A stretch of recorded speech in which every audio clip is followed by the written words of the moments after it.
Мен Төлеубай Ақжарқын Дулатқызы. Жасы мектеп 6 сыныпта оқиды. Бүгінгі жасайтын тәжірибенің аты суды ішіп көрді. Судың 3 түрі бар. Бірінші су.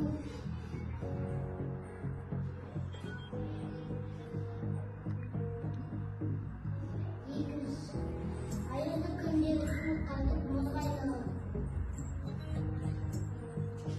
Шәйнекті қайнатып су буға айналады.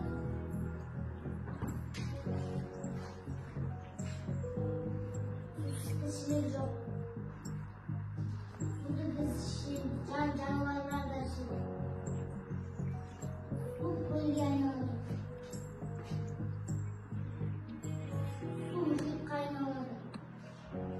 Енді суға тәжірибе жасап көрейік. Менің тәжірибеме қош келдіңіздер. Ақжарқын, қарашы, судың көлемі бола ма? Судың көлемі болмайды. Жақсы, тамаша. Енді тәжірибемізді бастайық. Ақжарқын, таза суға қант қосып, қант судың ішіне ериді. қостай қойыңыз.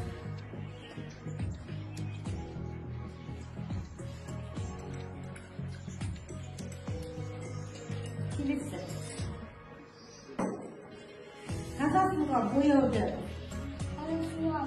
қосып, бояу судың ішіне ериді. қандай болады? Қосау.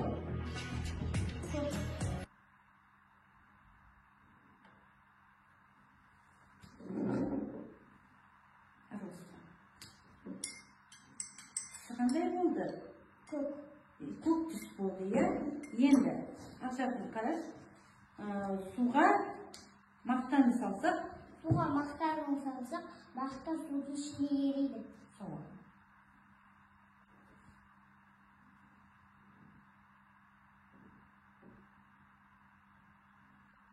Тамаша.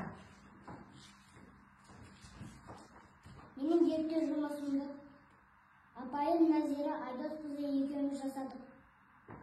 Менің зерттеу жұмысымды қорытындылайтын болсақ,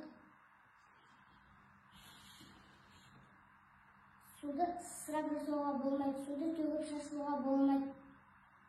Сусыз тіршілік жоқ. Судың да сұрауы бар. Тыңдағандарыңызға рахмет, сау болыңыздар.